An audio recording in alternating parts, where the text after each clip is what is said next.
자, 시작할까요? 자, 여러분 안녕하세요. 네. 자, 우리요, 오늘 이 시간에 3장 한번 보도록 할게요. 자, 거기 3장 보시면 시장의 균형 이렇게 됩니다. 챕터 3장 시장의 균형. 자, 우선 다시 말씀드리면 시장이다 라고 하면은 물건을 파는 사람과 사는 사람이 모여있는 장소라 그랬죠. 근데 수요하고요, 공급이 생각하는 그 힘이 서로 반대로 돼 있어요. 뭐 아시겠지만은 물건 사는 사람은 최대한 지불하려는 금액을 보고 가능한 한 싸게 살려고 하고요. 공급자는 비싸게 팔려고 해요. 그래서 그 두 힘이 반대로 작동되는데 나름대로 어떤 균형이 돼서요.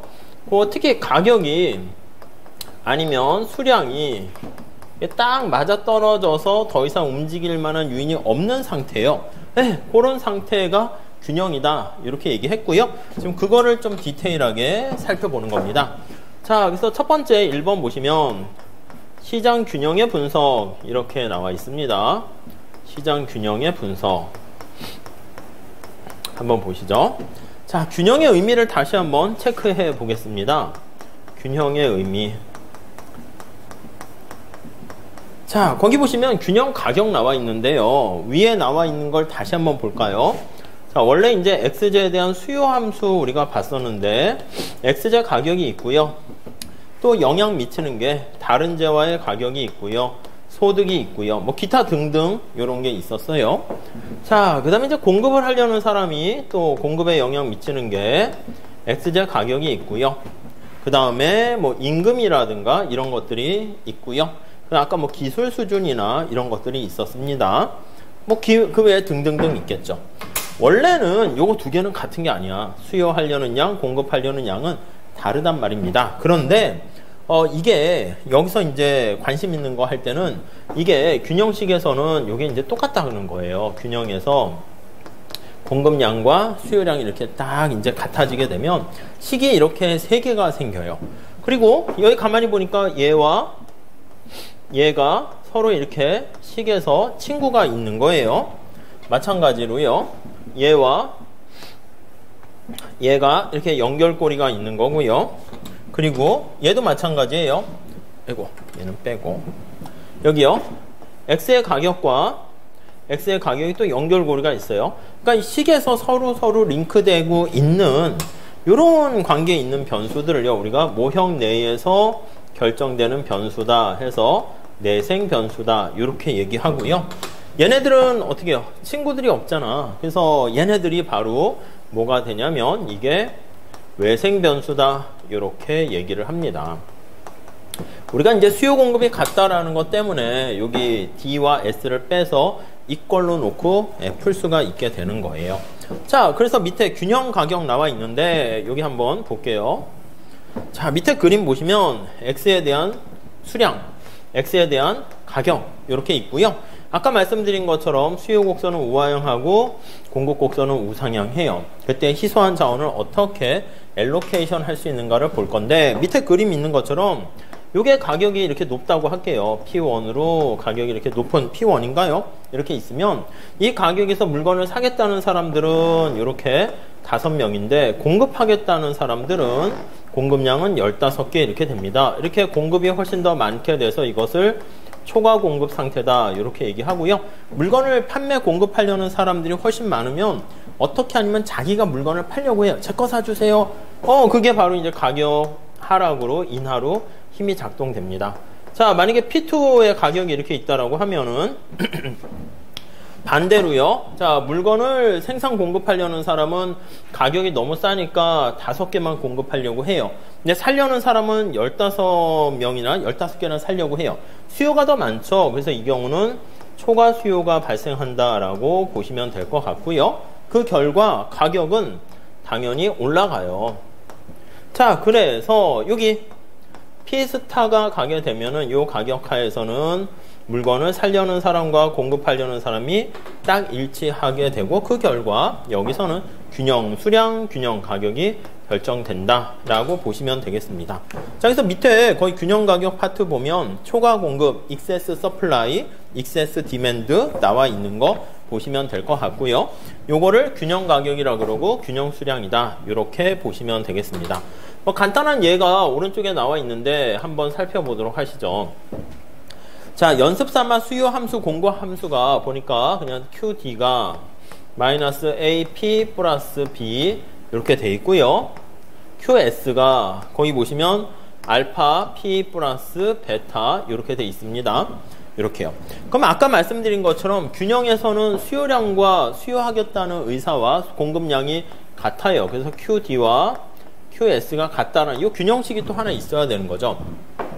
그래서 얘를 여기다 각각 이렇게 집어넣게 되면은 따라서 집어넣게 되니까 마이너스 AP 플러스 B와 공급 함수 식을 집어넣으면 알파 P 플러스 베타 이렇게 되고요. 결국 이제 P로 우리가 정리할 수 있네요. 그래서 밑에 나와 있는 것처럼 균형에서의 가격은 어떻게 됩니까? 라고 하면 얘가 1, 2 넘어가면 AP 되고 베타가 전리 넘어가죠. 베타가 마이너스인가요? 죄송해요. 마이너스로 돼 있네. 마이너스로 합시다.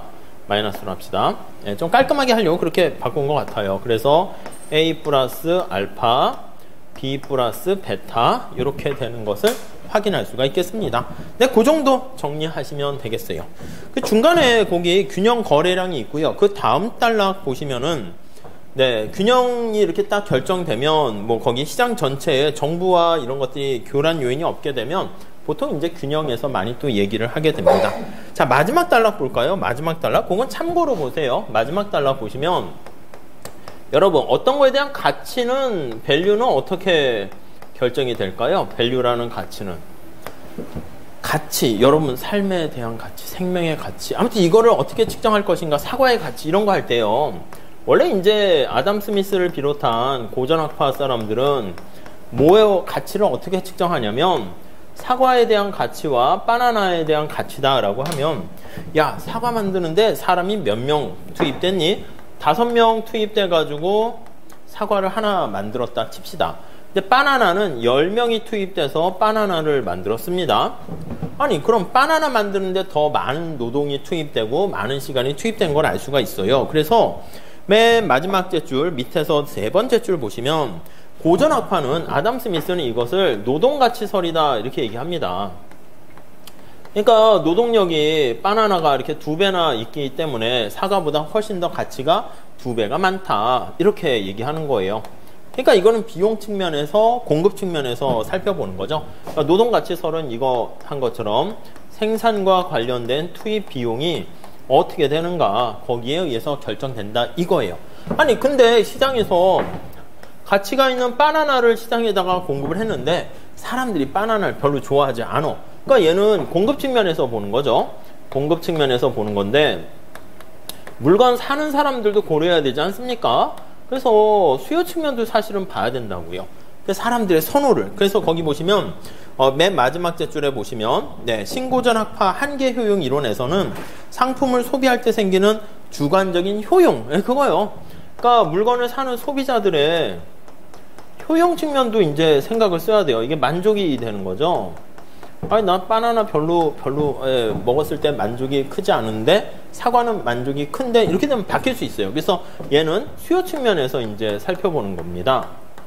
수요 측면에서 이렇게요. 자, 그래서 거기 보시면 이렇게 수요 측면에서 얘기하는 게 거기 보시면 고전학파의 이 노동가치설 말고 신고전학파의 이거를 한계 효용 이론 이렇게 얘기하죠. 그래서 요거를 신고전파의 한계 효용 이론 수요 측면이에요. 효용 이론 이렇게 해서 얘기합니다. 그러니까 옛날에는 생산과 비용 측면을 강조했으면 이제 소비자의 수요 측면을 강조하게 되었고요.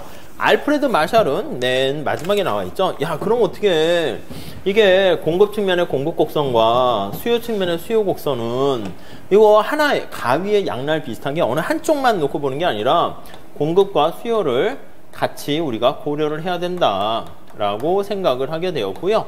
두 개를 이렇게 플러스로 해야 된다 해서 수요 공급 뭐 수레바퀴의 양 바퀴 뭐 그렇게도 얘기합니다. 네, 그 정도 정리하시면 되겠어요.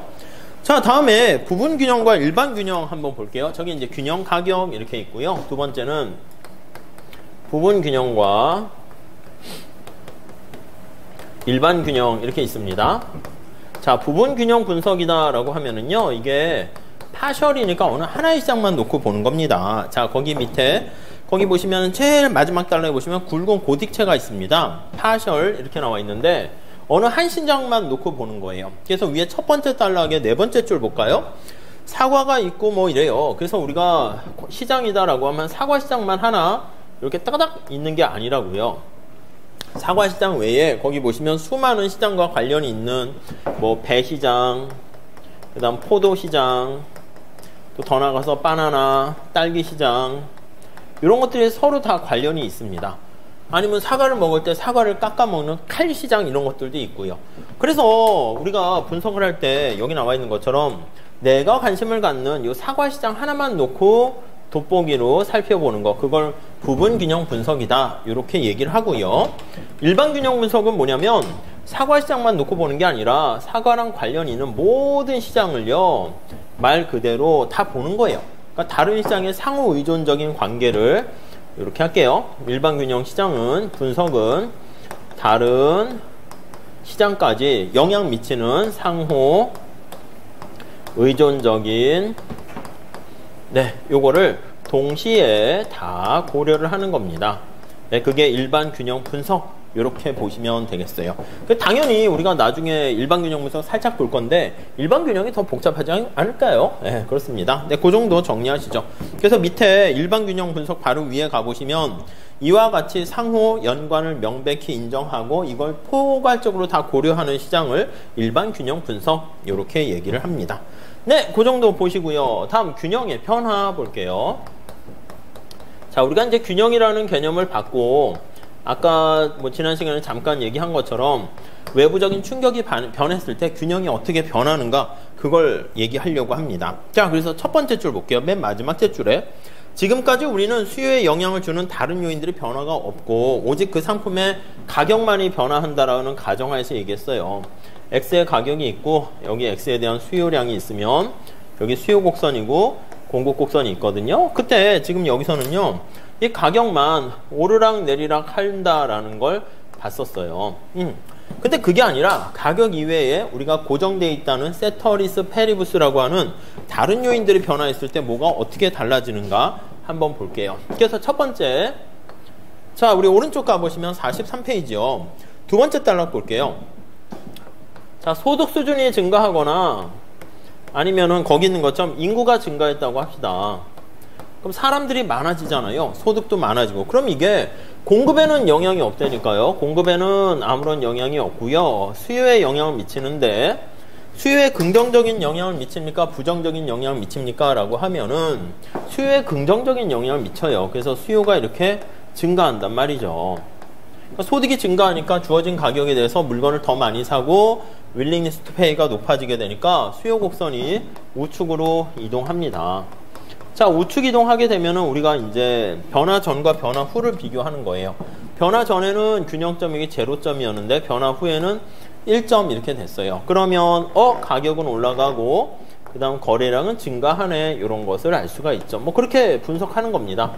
그래서 변화 전과 변화 후에 뭐가 어떻게 달라졌는가 그거를 살펴봐요. 그걸 비교 정태 분석이라고 얘기합니다. 자, 그 다음에 그러니까 이동해가지고 가격은 올라가고 거래량도 올라간다 이렇게 보시면 되겠고, 다음 두 번째, 자, 두 번째는 밑에 마지막 단락에 자, 거기 보니까 생산 기술의 진보 또는 원자재 가격의 하락 이렇게 나와 있습니다. 생산 기술이 진보되었거나 이게 다 원자재 가격이 하락했어. 석유라든가 아니면 인건비가 가격이 하락하게 되면 자, 이게 비용이 하락하는 거예요. 그러니까 이거는 공급에 영향을 미치는 거죠. 그래서 비용이 하락하게 되면 공급 곡선이 하방 이동하게 되고요. 하방이 우측 이동하는 거죠. 그럼 이게 외부적인 충격 때문에 뭐 따로 그림은 안 그릴게요. 공급 곡선이 이렇게 우측 이동하게 되면은 요점으로 오게 될 거예요. 그러면 가격은 하락하게 되고 거래량은 증가한다라는 것을 우리가 알 수가 있습니다. 네, 그 정도 체크하시면 되겠습니다. 자, 넘어갈게요. 그 다음에 44페이지는 글쎄, 뭐 부담스럽게 양이 많은데, 그 장기 이식의 경제학 해가지고, 장기 이식과 관련해서 역시 또 게리 베커랑 이런 사람들이, 경제학의 원리가 적용할 수 있다라고 또 하고 있으니까, 참고로 그냥 한번 보세요. 그냥 안 보셔도 될 것 같아요, 요거는. 자, 다음에 3-2 균형의 안정성 볼게요. 자, 우리가 균형이다라고 하면은 존재하는가, 아니면 유일한가, 그런 것들을 살펴봤고요.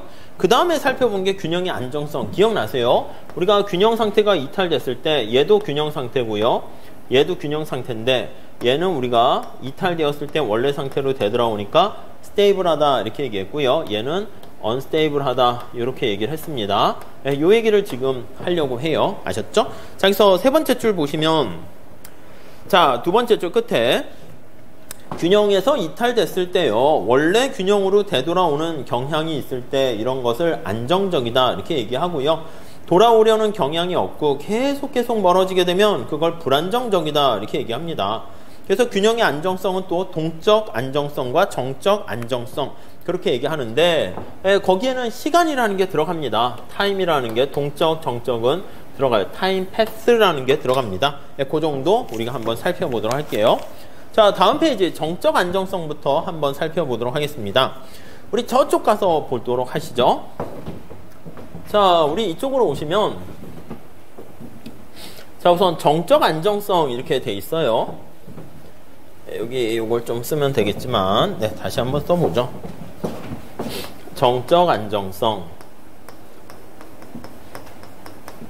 그리고 뭐 밑에 뭐 동적 안정성 이렇게 할 거예요. 정적과 동적의 차이는 뭐냐라고 하면, 정적은 스태틱이야, 스태틱. 멈춰져 있는 사진을 놓고 보는 거예요. 그러니까 이게 그 스냅 사진 생각하시면 돼. 그래서 이제 보통 비교 전과 비교 후를 보는데, 동적, 동태적 안정성 이렇게 보시면 이게 다이나믹이거든요. 다이나믹이다라고 하면, 자, 이거는 바로 뭐냐면 시간을 고려하는 겁니다. 시간을 가미한다 라고 보시면 되겠습니다. 타임을 고려하는 것이고 반영하는 것이고, 위에는 시간을 고려하지 않는 거다 라고 보시면 되겠습니다. 자, 정적 안정성에는 왈라스와 마샬이라는 두 가지 기준이 있어요. 왈라스가 있고, 왈라스 안정성, 그리고 마샬의 안정성 이렇게 있는데, 뭐 별거 아니고요. 우리가 지난 시간에 말씀드린 것처럼, 자, 균형으로 조정되는 과정을 한번 볼 거예요. PX가 있고 QX가 있는데요. 자, 수요 곡선과 공급 곡선의 의미를 다시 한번 체크해 보도록 하겠습니다. 자, 공급 곡선의 의미는 무엇입니까? 라고 하면 이 높이가 이만큼의 한계 비용, 코스트가 들어간 거라고 말씀드렸습니다. 자, 그럼 생산하는 사람 입장에서는 이만큼의 비용이 들어갔으니까 최소한 저는 이만큼의 돈을 받아야겠습니다. 받아야겠다. 이렇게 생각을 하는 것이고요. 다음에 수요 곡선을 한번 다시 볼게요. 여기가 QX가 있고 PX가 있으면 우하향하는 수요 곡선이 있는데, 이 수요 곡선의 높이는 무엇을 뜻합니까? 라고 생각을 하냐면, 이만큼의 자기가 편익, 만족을 얻은 거예요. 그래서 한계 편익이라고 보세요. 그래서 소비자 입장에선 최대한 지불하고자 하는 willingness to pay 이렇게 얘기를 합니다. 이것도 우리가 한번 살펴봤죠. 자, 그랬을 때 우리가 왈라스 안정성이다 라고 하면은요, 이 수요 곡선과 공급 곡선에서 축이 두 개잖아요. 여기 나와 있는 것처럼 여기 P가 이렇게 오르락 내리락 조정이 돼서 균형으로 가게 되면 그걸 왈라스 조정 과정 이렇게 보시면 되겠고요. 저는요, 그게 관심이 아니라 X축과 Y축 중에서 얘가 관심인 거예요. 우리가 가격이 조정을 할 수 있지만 재고를 가지고, 특히 거시경작에서 대공황 같은 상황에서는 가격이라는 게 작동을 안 해요. 그러니까 기업들이 재고를 늘렸다 줄였다 한단 말입니다. 그래서 케인즈도 사실 마샬의 아이디어를 받은 거예요. 그래서 마샬의 안정성은 QX가 조정 역할을 하는 것이고요. 조정 과정을 보이게 되는 것이고요. 그 다음 얘는 PX가 조정하는 메커니즘이다. 이렇게 보시면 될 것 같습니다. 네, 이렇게 정리하시면 되겠어요. 자, 그래서 이 가격이 조정하는 거는 우리가 봤었어요. 그래서 지금 쭉 봤었는데 다시 한번 정리해 볼게요. 자, 우선 두 번째 단락에 한번 보시면은요, 굵은 고딕체 나와 있습니다. 왈라스 조정 과정이라고 찾으셨습니까? 자, 거기 보시면 가격이 초과 수요나 초과 공급이 있을 때 해소가 되는 과정을 가격이 조정하는 겁니다. 그걸 왈라스 조정 과정 이렇게 얘기해요. 그리고 왈라스적으로 봤을 때 균형으로 다시 되돌아오면 왈라스 안정성 이렇게 얘기해요. 자, 그래서 맨 밑에 식이 하나 나와 있는데 그냥 뭐 간단한 거예요. 별거 아니고요. 이게 수요와 공급이 있고 여기가 P 가격이 있는데 가격이 이렇게 높은 상황이라 합시다. 높은 상황이면 아까 P1이라 그러면 자, 거기 초과 수요로 설명을 하고 있거든요. 초과 수요.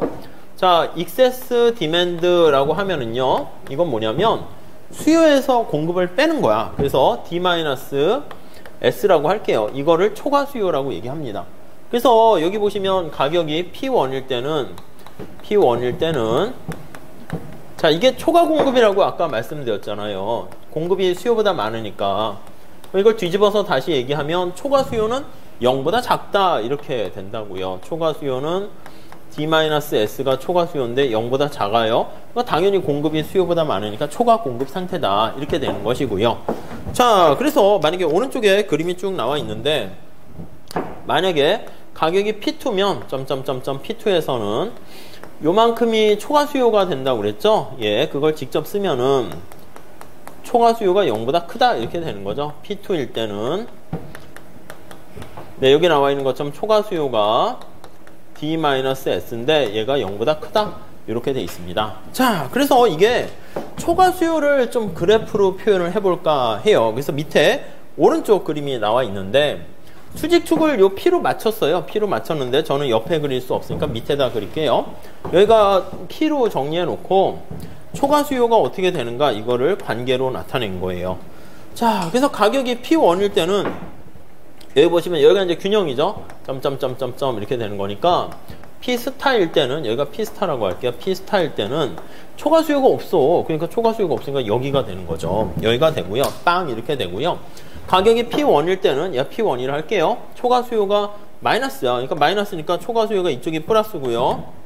당연히 이쪽이 마이너스죠. 마이너스가 되는 거니까 초과 수요가 P1일 때는 여기 있다고 여기 마이너스니까 이렇게 점점점 이렇게요. 그리고 얘는 여기고 가격이 P2일 때는 초과 수요가 플러스예요. 플러스니까 여기 플러스 이렇게 위치하게 됩니다. 그래서 초과 수요 곡선을 그림을 그리게 되면 여기서부터 이렇게 되는 것을 알 수가 있네요. 자, 그렇게 돼 있고 이걸 이제 뭐라고 표현을 하냐면 가격이 올라갈수록 초과 수요가 점차 감소하는 형태를 보이게 됩니다. 자, 그래서 위에 47페이지 그림 바로 밑에 볼게요. 왈라스 안정 조정 과정에서는 지금 P가 조정하는 겁니다. 왈라스 조정 과정에서는 자, 가격이 상승함에 따라서 상승 시 네, 거기에 나와 있는 초과 수요가 감소하면 excess demand가 감소하면 왈라스적으로 봤을 때 안정적인 균형을 갖는다 라고 표현을 합니다. 끝. 네, 그냥 이게 시험 문제 나올 가능성은 희박한데 그냥 그래프를 보는 연습을 그냥 하는 거다라고 그 취지를 보시면 될 것 같습니다.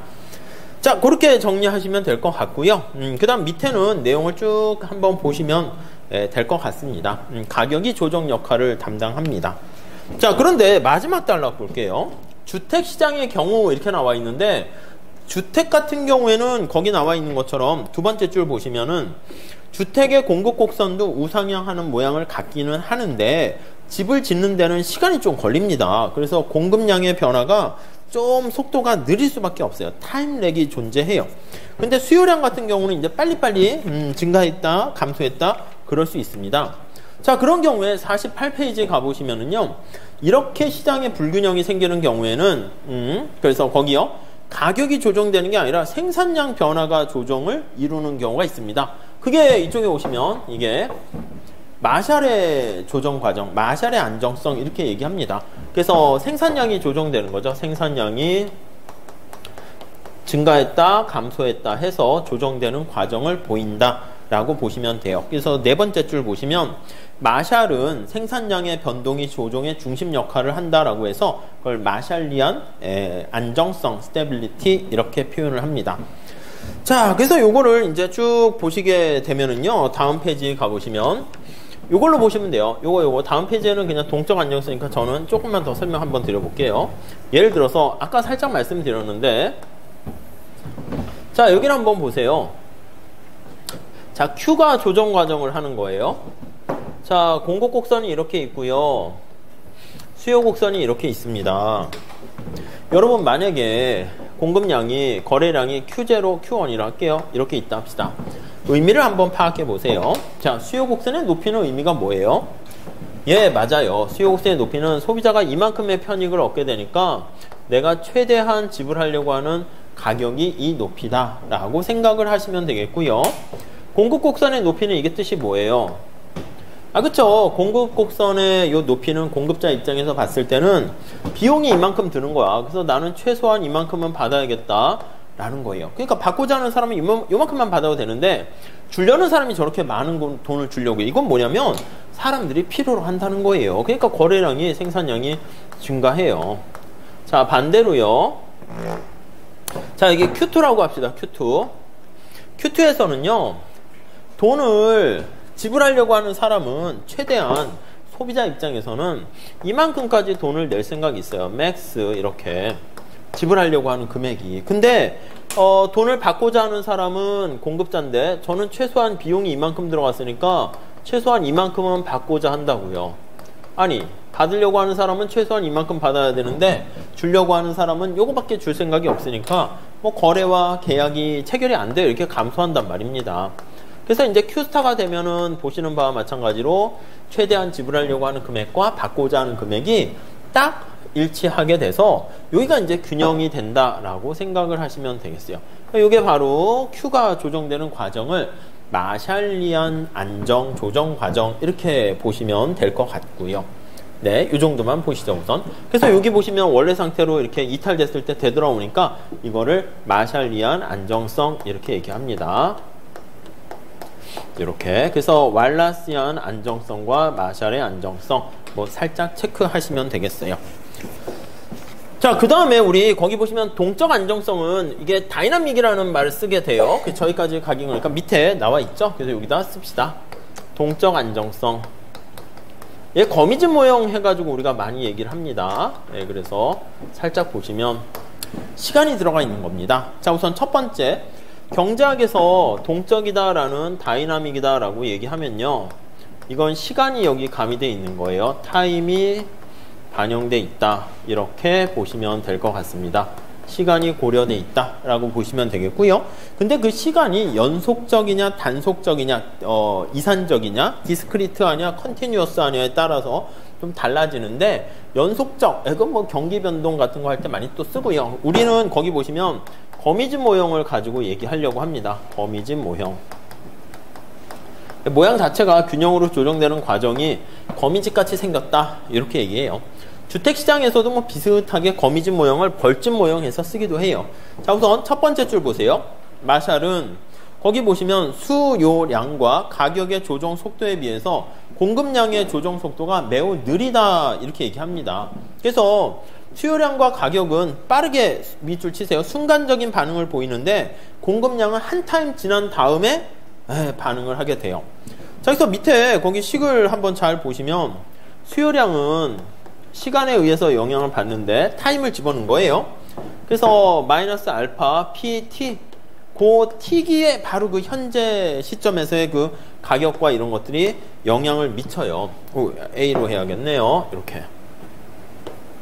아까는 뭐 시간이 없었습니다. 그리고 공급량도 보면 S와 T 이렇게 있는데 거기 보시면 알파 얘가 어떻게 되냐면 T-1기예요. 플러스 베타. 그러니까 여기 보시면 공급량은 바로 한 타임 전의 가격에 이전 거의 가격을 보고 결정을 해요.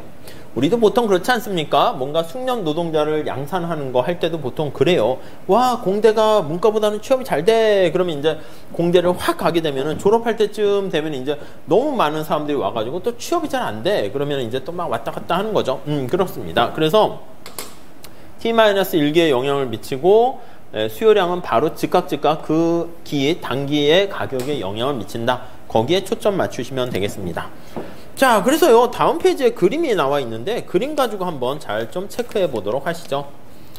자, 마늘 시장이 나와 있는데 주택 시장 해도 상관없어요. 여기가 Q 이렇게 있고요, P 이렇게 있어요. 근데 장기에는 이게 좀 이제 마늘도 가파르니까 비탄력적인 형태로 하는데요, 이건 장기에 조정이 되는 상황이고요.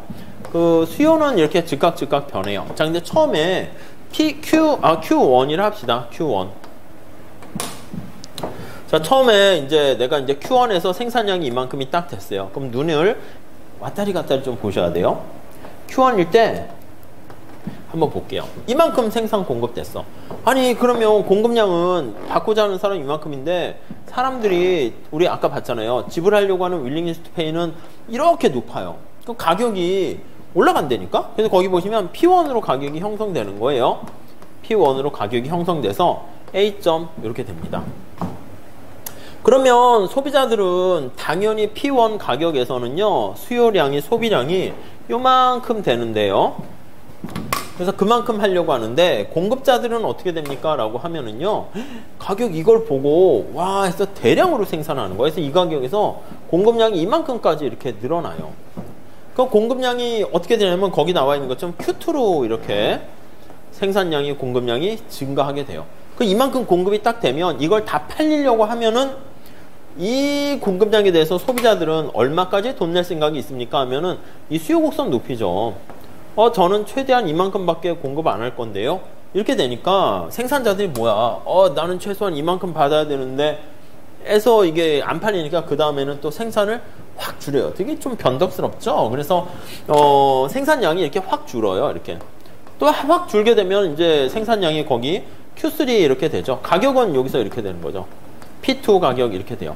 그럼 다시 이만큼 되면 또 반대 이렇게 되고 빙글빙글 돌아가지고 점차 균형으로 수렴하긴 합니다. 근데 이 모양이 옆에서 보니까 이제 시간이 지남에 따라서 가격이 어떻게 변하는가를 보시면 처음에는 가격이 P1에서 이렇게 찍혔다가 그 다음에는 다음 개는 가격이 이렇게 찍혔다가 그 다음에는 가격이 또 이렇게 찍혔다가 여기서 찍혔다가 이렇게 찍혔다가 그 다음에 또 여기서 찍히고 이렇게 왔다 갔다 한다는 겁니다. 그래서 이걸 그림을 그리면 이렇게 하다가 점차 이렇게 수렴을 해 나가긴 한다는 겁니다. 그래서 우리가 생산량, 공급량은 가격을 결정할 때 한 템포 전의 가격에 의해서 반응하기 때문에 그렇다라는 것을 보시면 될 것 같고요. 우리 50페이지 가보시면 뭐 그런 얘기가 있어요. 단기에는 거기 보시면 마늘의 공급 곡선이 Q1에서 이게 수직이에요, 수직. 그러니까 단기에 공급 곡선이 이렇게 돼 있고요. 이거는 이제 장기의 공급 곡선이에요, 장기에.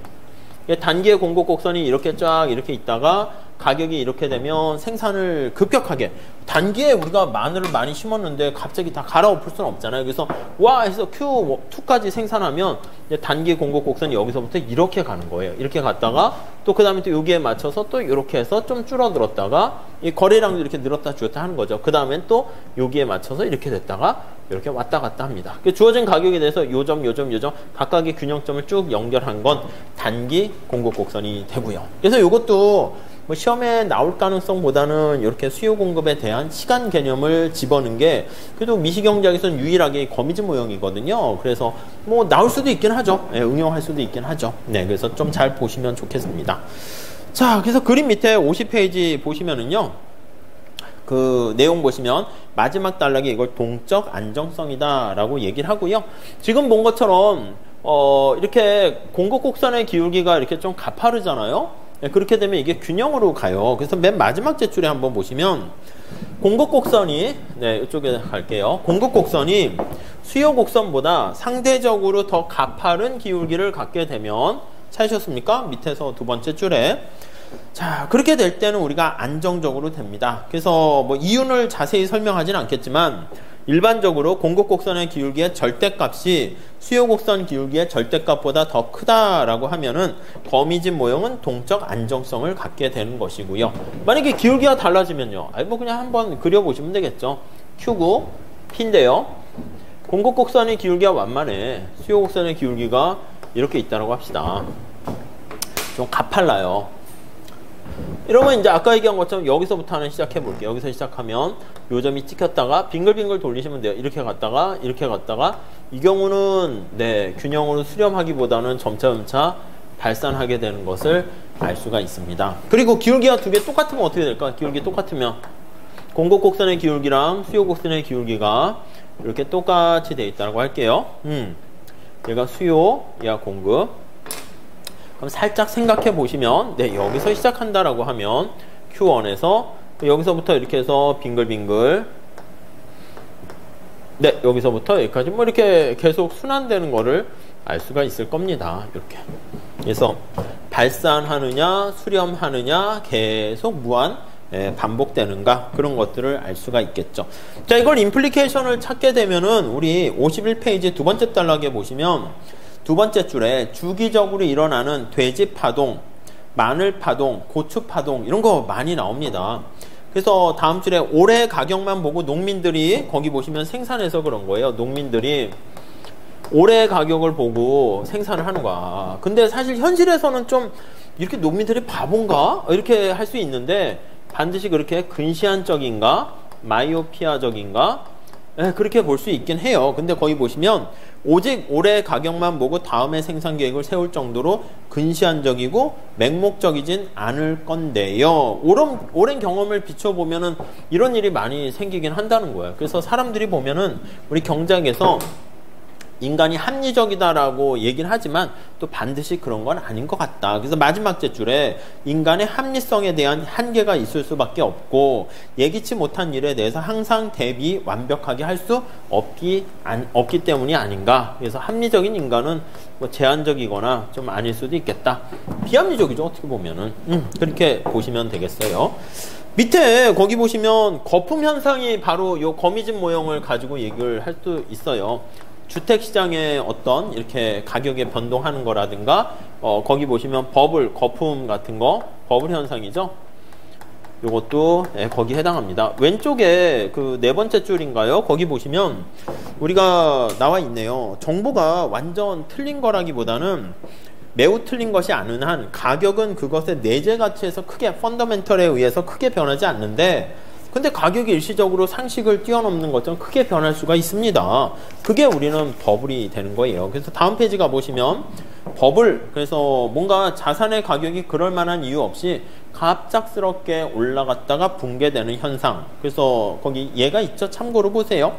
유명한 두 번째 단락인데 버블의 사례가 존 로라는 영국 사람이 1719년에 뭐 미시시피 버블이라든가 런던 시 버블이라든가 네덜란드의 튤립 버블 등등등 아니면 그 다음에 일본의 자산시장에 거품이 끈 거라든가 아니면 오른쪽에 2008년 세계 금융시장에서 어떤 파생 상품이라든가 그런 거에 대해서 또 버블이 껴가지고 붕괴되는 거 알 수가 있고요. 우리나라에선 또 메추리 파동이 있었네요. 달걀보다 뭐 재밌게 쓰셨어요. 달걀보다 메추리알이 크기는 작은데 영양가가 뭐 몸에 좋다 해가지고 엄청나게 메추리알을 많이 생산했나 봐. 근데 그러다 버블이 꺼지게 되니까 뭐예요? 마지막 제줄에 보세요. 마지막 단락. 한동안 서울 거리에서는 낙담한 사육자가 메추리를 다 버렸나 봐. 그래서 추위에 떠는 모습이 눈에 띄기도 했다. 아무튼 뭐 그렇습니다. 자, 그 다음 이쪽으로 오시죠. 자, 이제 균형에 대한 분석에 대한 응용을 한번 해보도록 합시다. 뭐 어렵진 않고요. 그냥 뭐 간단한 조세부가 했을 때 얘기를 좀 해보려고 하며. 자, 3번 응용 한번 봅시다. 자, 1번 물품세의 부과 한번 보시죠. 물품세의 부과. 자, 물건에다 이제 세금을 때리는 건데요. 첫 번째 줄에 볼까요? 물품세를 부과했을 때 미치는 경제적 효과인데요. 자, 이게 상품 한 개당 얼마씩 세금을 때린 거예요. 두 번째 단락에 한번 보시면 정부가 휴대폰 한 대당 Q 한 개당 5만원에 그냥 T가 5만원의 물품세를 부과했어요. 물품세를 부과. 이걸 뭐 생산자한테 부과할 수 있고 소비자한테 부과할 수 있는데요. 우리가 생산자한테 부과했다라고 하면 생산자에게 부과했어요. 그걸 이제 형식적 귀착, 법적 귀착 이렇게 얘기해요. 자, 생산자, 휴대폰 파는 생산자가 세금 내세요. 이러는 거예요. 그럼 우리가 봤을 때는 어떻게 돼? 생산자 입장에서는 이 휴대폰이에요. 비용이 증가하는 거죠. 왜냐면 세금만큼 자기가 더 이렇게 돈을 지불해야 된다고 생각하니까 공고곡선이 이 세금만큼, 텍스만큼 상방 이동하는 거예요. 그래서 1 이렇게 올라간다고 할게요. T라고 쓸까요? 이렇게 세금 부과한 만큼. 그쵸? 만약에 소비자한테 부과한다 해봅시다. 세금을요, 소비자들은 휴대폰을 구입을 할 때 세금을 5만원씩 지불하세요. 이렇게 됐다라고 합시다. 자, 그렇게 되면은요, 소비자들은 수요 곡선의 높이가 뭐예요? 소비자가 최대한 지불하려고 하는 금액이잖아요. 근데 기분이 안 좋아지는 거예요. 그래서 아 뭐야 해가지고 기분 나빠서 이 T만큼 이렇게 수요 곡선이 하방으로 이동해요. 예, 이렇게 쓸까요? 그냥 공급 곡선이 상방 이동해요. 이렇게. 얘는 하방으로 이동합니다. 그러니까 소비자한테 부과했는가 공급자한테 부과했는가에 따라서 곡선이 이동하는 것은 차이가 나게 됩니다. 자, 그래서요, 우리는 아무 얘기 안 하면 소비자한테 부담하나 생산자한테 부담하나 그 효과는 똑같거든요. 경제적인 귀착은 똑같아요. 그래서 이게 형식적인 법적인 귀착이 되는 것이지만, 법적인 귀착은 누구한테 하는가 이거지만 소비자한테 하던 생산자한테 하던 이렇게 떠넘길 수가 있어요. 그래서 우리는 경제적인 측면에서의 부담은 같아집니다.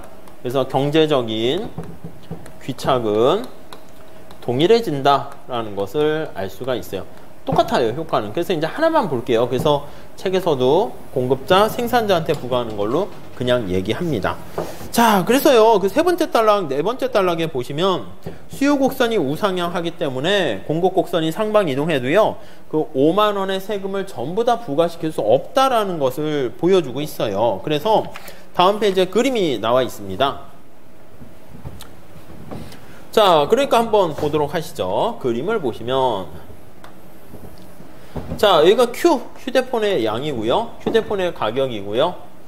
그래서 이제 공급 곡선이 이렇게 있다가 세금을 때려가지고 이렇게 올라갔어요.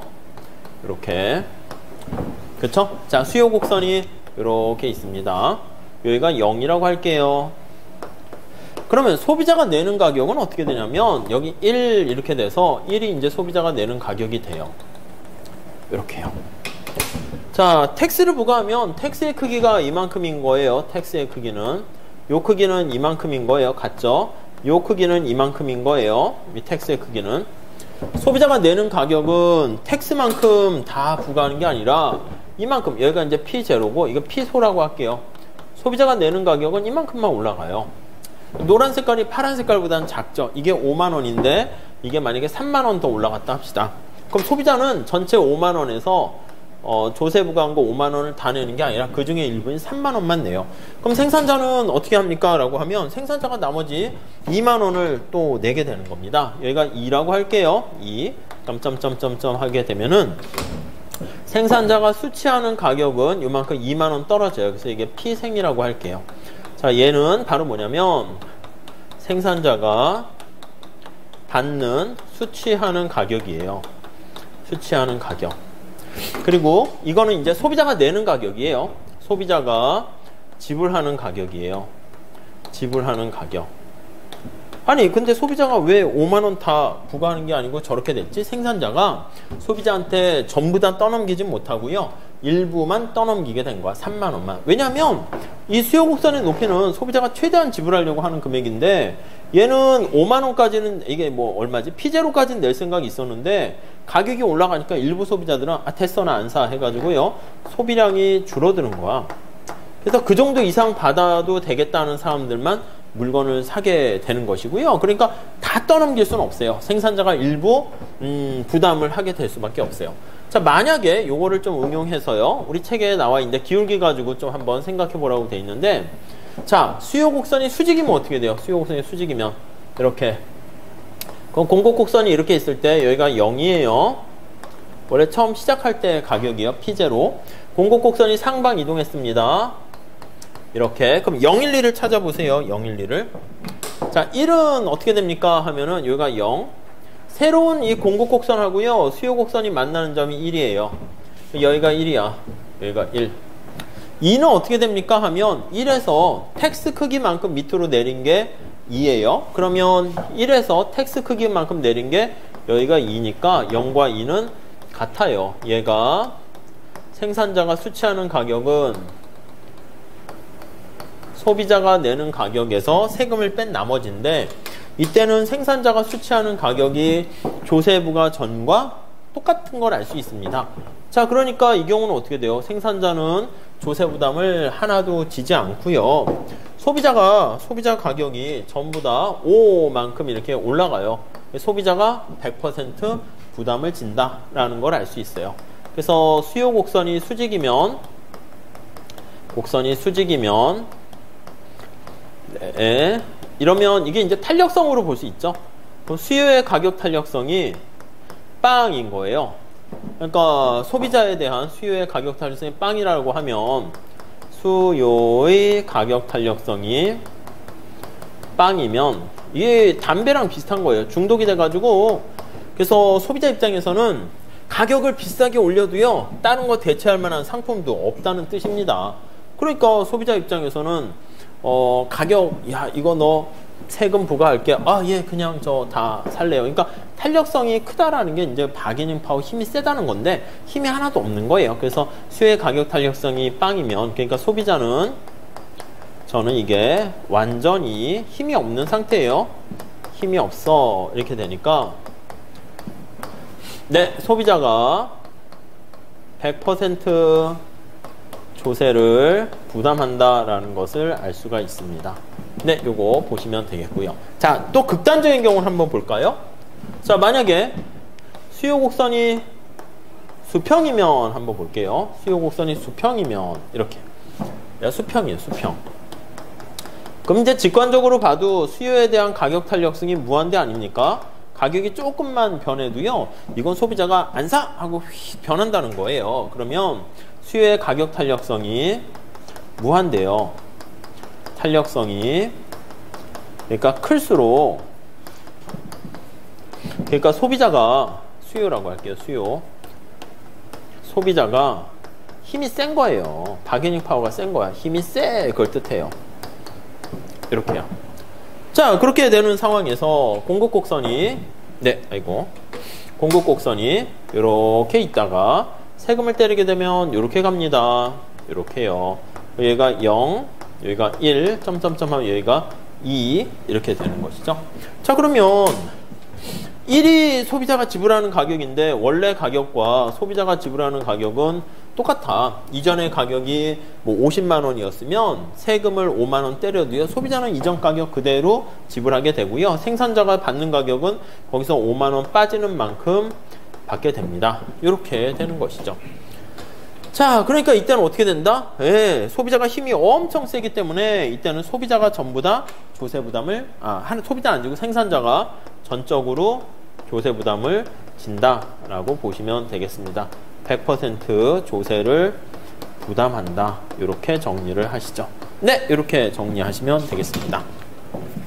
자, 그래서 우리 54페이지 그림 나와 있고요. 위 그림이 가장 일반적인 그림이니까 5만 원 상방으로 이동했을 때 수요자 부담과 공급자 부담이 각각 어떻게 되는가 나와 있고요.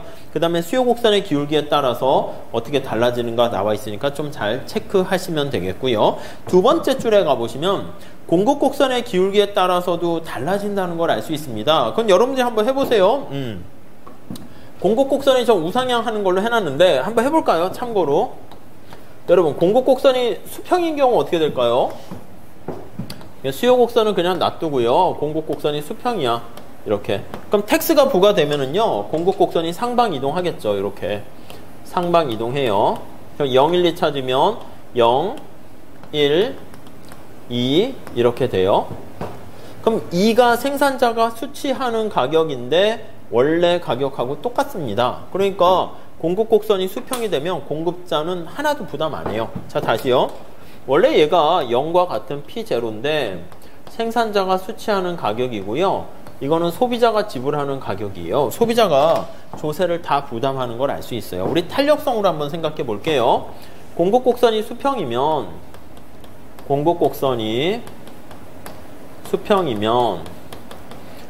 공급의 가격 탄력성이 무한대입니다. 그래서 공급자의 가격 탄력성이 무한대가 되고요. 자, 탄력성이 크다는 건 힘이 세다고 그랬죠. 그러면 공급자가 힘이 센 거예요. 생산자가, 공급자가 엄청 힘이 센 거야. 탄력성이 무한대니까.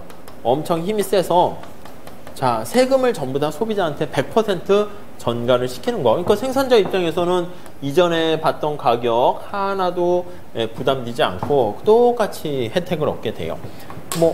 어려운 거 아니죠? 자, 그리고 만약에 하나만 더 해봅시다. 자, 공급곡선이 수직인 경우는 어떻게 될까요? 자, 수요곡선은 그냥 놔두고요.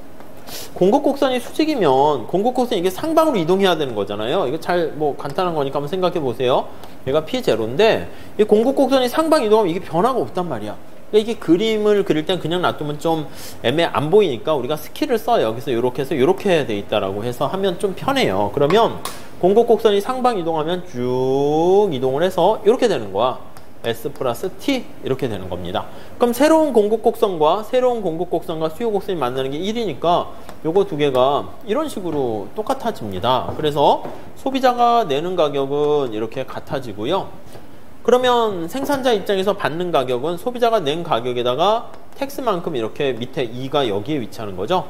그래서 생산자가 수취하는 가격은 이렇게 되고요. 그러면 소비자는 이전 가격 그대로 내니까 하나도 부담하지 않고 공급곡선이 수직이면 공급의 가격 탄력성이 빵이 되니까 생산자가 100%, 공급자가 100% 부담하게 된다라고 보시면 될 것 같습니다. 생산자가 100% 조세를 부담한다.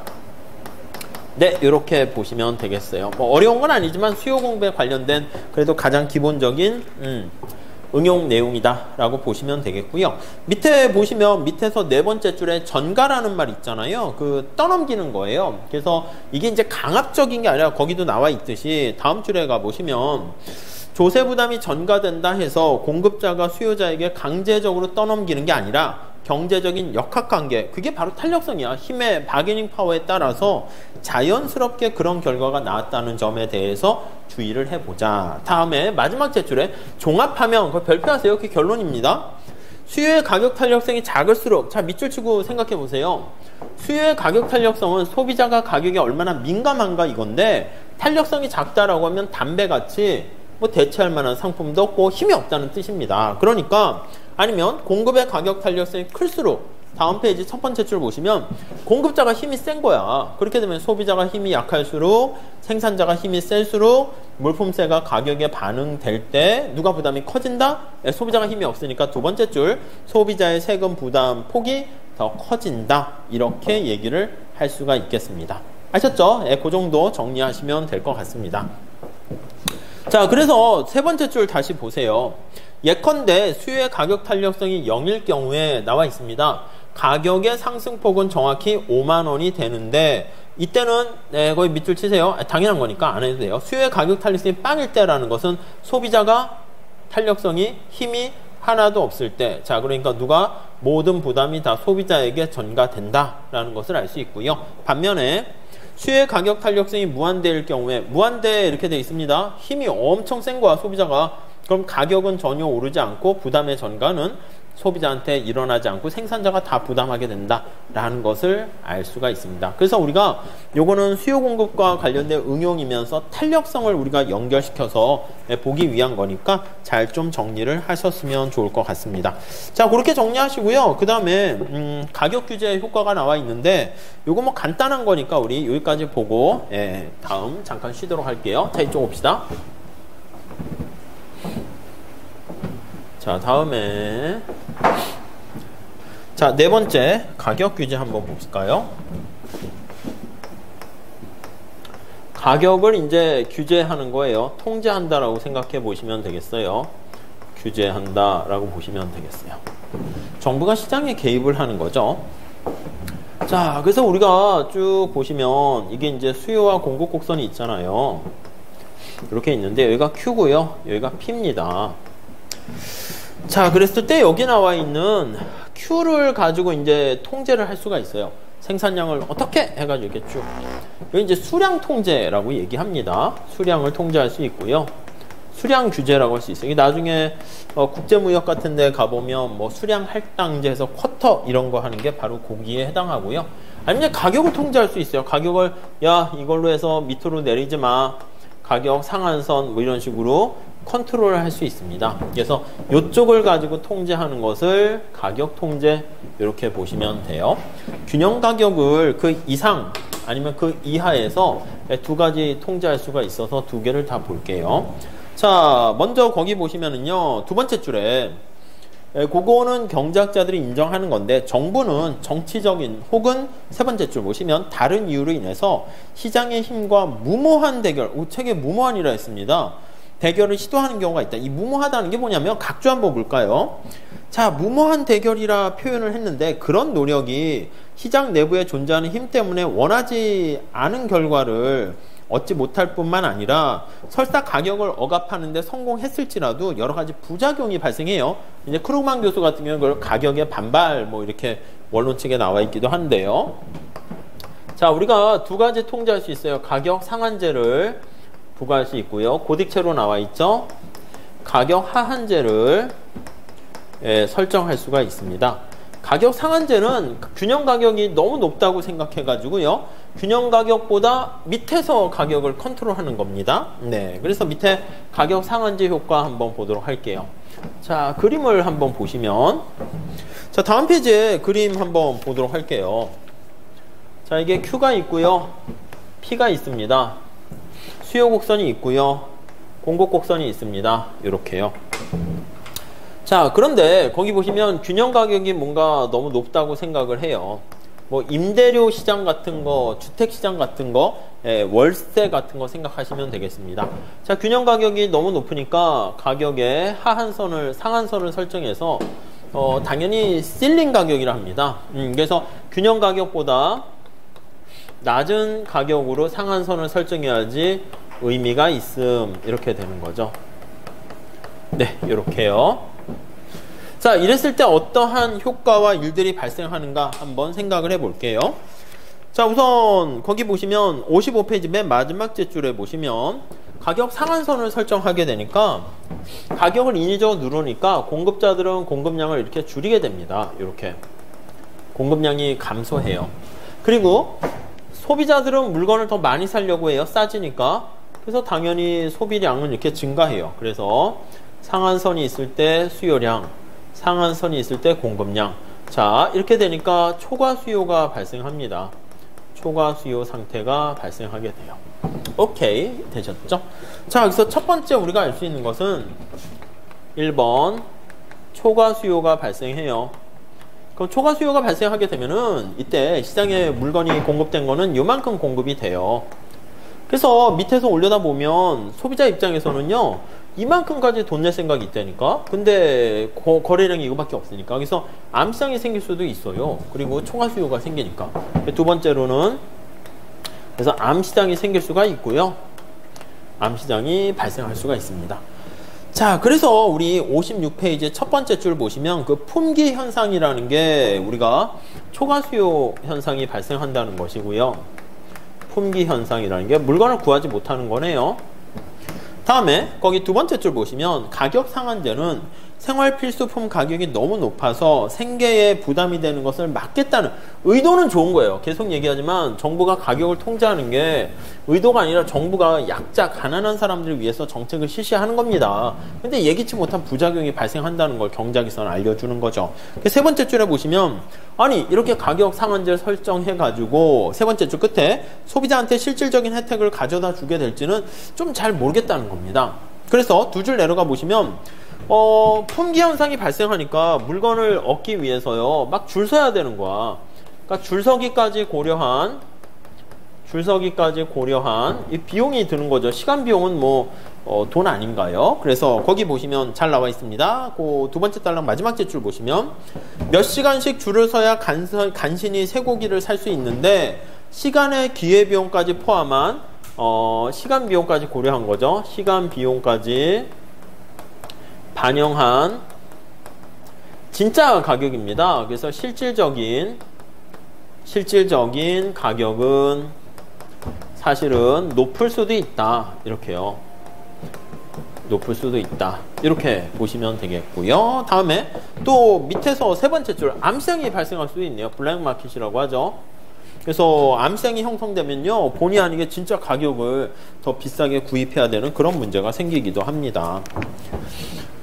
그리고 또 하나는 이제 그 수요자가 되게 많으면 집 같은 것도 마찬가지야. 올 사람이 널렸으면 공급자 입장에서는요, 집을 깨끗하게 청소하거나 그러지도 않고요, 퀄리티가 떨어져요. 책에서는 없는데 퀄리티가 하락하게 되는 그런 문제에 빠진다 라고 보시면 되겠습니다. 더더욱 문제가 되는 것은 바람직한 최적 수준보다 이게 거래량이 감소하잖아요. 그래서 우리가 이제 여기서는 얘기 안 했지만 소비자 잉여, 생산자 잉여 할 때 이만큼 거래량이 감소해서요, 이만큼 후생 손실이 발생해요. 이게 데드웨일 로스라는 자중 손실, 사중 손실이 생긴다라는 것도 볼 수가 있겠죠. 이런 정도 정리하시면 되겠습니다.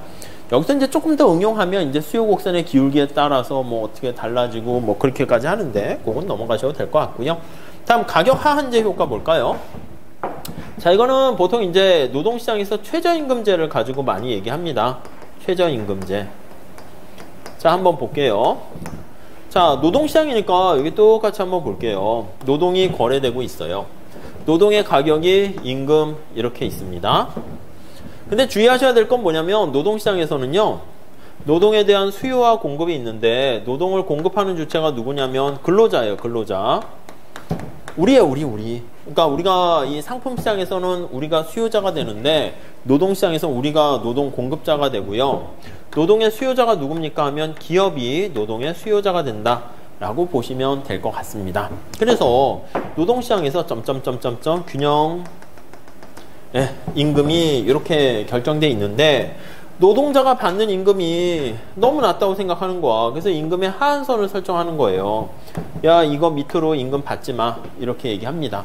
나쁜 의도가 아닙니다. 노동자들이 어떻게 요 정도 낮은 임금 갖고 예를 들면 한 달에 50만 원씩 갖고 생활을 하느냐 이거지. 그래서 정부가 한 달에 뭐 180만 원을 할까요? 이런 식으로 해서 야, 이 정도는 인간답게 살아야지 해서 해주는 거예요. 좋은 의도예요. 좋은 의도. 근데 임금이 올라가게 되면은 기업 입장에서는 노동을 딴 걸로 대체하거나 해서 노동에 대한 수요가 줄어들어요. 이건 임금이 올라갔으니까 곡선이 움직이면 안 돼요. 곡선 상에서 이동입니다.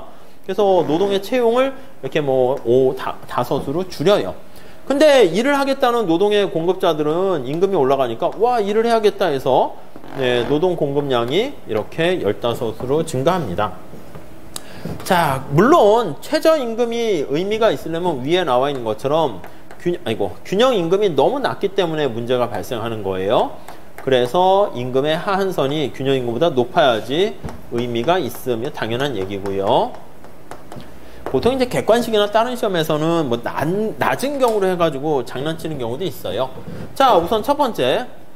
자, 임금을 올리니까 지금 이런 상황이 돼서 여기요, 초과 공급이 발생합니다. 초과 공급이 실업 아니겠습니까? 아니면 초과 수요가 D-S니까 이게 0보다 작아요. 그럼 초과 공급이죠. 이런 상태에 우리가 실업이 발생한다라는 것을 알 수가 있어요.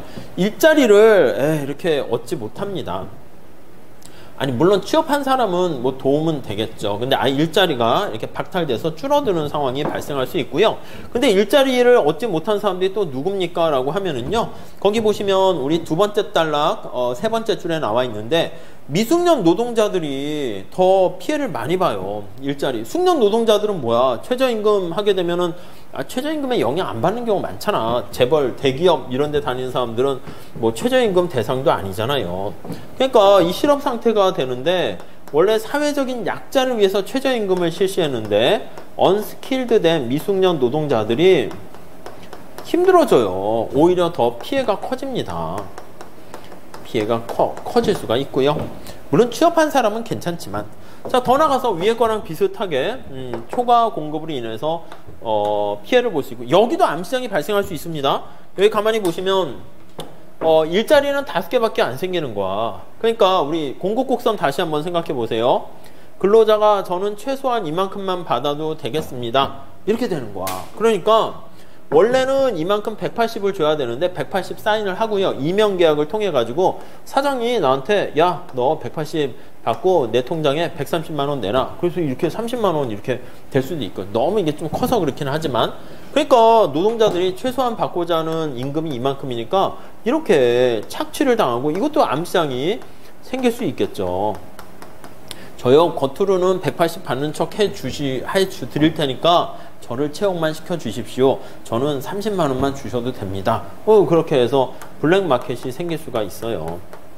그래서 우리가 뭐 최저임금도 막 올려가지고 발생하는 여러 가지 문제가 있긴 하겠지만 그건 이제 데이터가 누적되긴 해야 되는데 기본적인 경제학 상황에서는 최저임금을 실시했을 때 이렇게 암시장이 생기거나 실업이 발생하거나 노동자들에게 가져가는 이득이 작아질 수도 있습니다. 우리가 노동소득은 어떻게 돼요? 살짝 볼까요?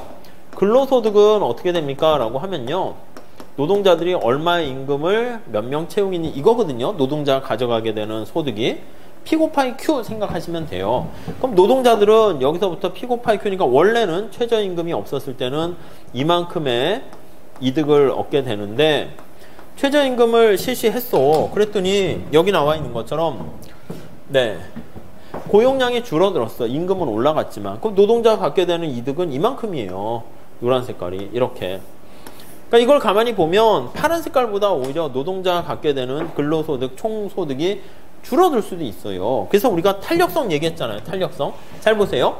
임금을 올려줬는데 고용을 왕창 줄인 거야. 그럼 노동소득은 노동자들이 갖게 되는 이득은 작아질 수 있는 거죠. 그러니까 언제 최저임금을 실시했을 때 노동자들의 이득이 좋습니까? 라고 하면 임금을 올려줬는데 일자리가 좀 적게 줄어든 거야. 그래서 작게 감소하게 되면 근로소득은 올라갈 수 있겠죠. 뭐 그렇게 우리가 얘기도 할 수가 있겠어요. 그래서 그 정도 보시면 될 것 같고요. 그러니까 노동 공급 곡선이 이렇게 돼 있잖아요. 기울기가 좀 가파르게 되면 실업도 좀 적게 일어나고 근로소득의 감소도 좀 적게 일어날 수도 있긴 한데 아무튼 그런 것들 공급이 아니라 수요 곡선이 더 이렇게 가파르게 되면 실업도 좀 적게 일어나고 근로소득도 오히려 더 커질 수 있긴 한데 그것도 탄력성에 의해서 영향을 받는다라고 보시면 되겠습니다. 그래서 거기 보시면 58페이지에 최저임금 그림이 나와 있고요. 내용이 있는데 별로 어렵지는 않아요. 그래서 지금 말씀드린 것처럼 이런 내용을 중심으로 정리를 하시면 될 것 같습니다. 그리고 아까 말씀드린 것처럼 요약 그냥 짧게 간단히 잘 정리되어 있죠. 그리고 연습 문제 거기 있는데 수식 푸는 거요. 간단한 거지만 수요 공급 여기도 너무 기본적인 거지만 한번 체크해서 봐보시면 좋을 것 같고요. 뭐 8번 같이 그렇게 물품세가 부과됐을 때 뭐가 어떻게 달라지는가 아니면은 11번 같이 거미집 모형 이거 쉬운 건데 또 나오면 또 당황을 할 수도 있긴 합니다. 그래서 그런 것들을 이럴 때 한번 좀 체크해 두시면 좋을 것 같습니다. 자, 이렇게 해서요, 우리가 그 시장의 균형까지 봐서 그 수요 공급 마무리 했고요. 잠깐 쉬었다가 이제 소비자 선택 이론으로 들어가도록 할게요. 아셨죠? 잠깐 쉬었다 하겠습니다.